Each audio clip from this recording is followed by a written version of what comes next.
It was a chilly October evening at Crestwood High School, where the whispers of ghosts and eerie tales seemed to hang in the air. The students had long left the building, and only a few staff members remained, their footsteps echoing through the deserted hallways. Mr. Thompson, the janitor, was finishing up his nightly duties.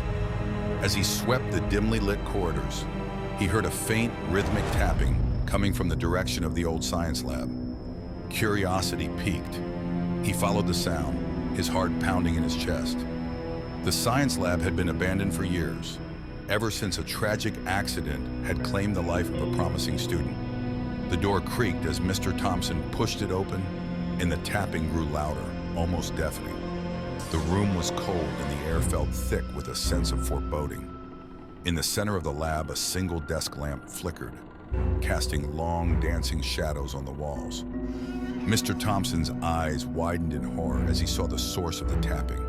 A beaker, seemingly moving on its own, tapping against the edge of the table. Summoning his courage, Mr. Thompson approached the beaker. As he reached out to touch it, the lamp went out, plunging the room into darkness. The tapping stopped, replaced by an eerie silence. Suddenly, he felt a cold hand on his shoulder and spun around to find himself face to face with a ghostly figure.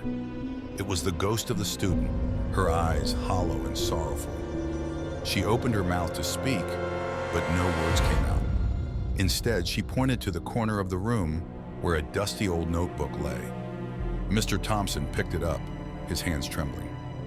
As he opened the notebook, he realized it was a journal, detailing the experiments the student had been conducting. The final entry was incomplete, abruptly ending with a scribbled note. "I think I've made a terrible mistake. Something is coming." The ghost pointed to a locked cabinet in the corner. Mr. Thompson found the key hidden under the desk and opened the cabinet. Inside, he found strange vials filled with a glowing green liquid. As he touched one, the ghost let out a chilling scream and vanished. The next day, the principal found Mr. Thompson in the science lab, muttering incoherently about the ghost in the vials. The school authorities dismissed his story as the ramblings of a stressed man. But the students knew better.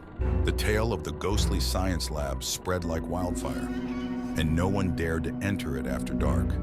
Years pass, but on cold October nights, if you listen closely, you can still hear the faint tapping of the beaker, a chilling reminder of the experiment gone wrong and the restless spirit that haunts Crestwood High School.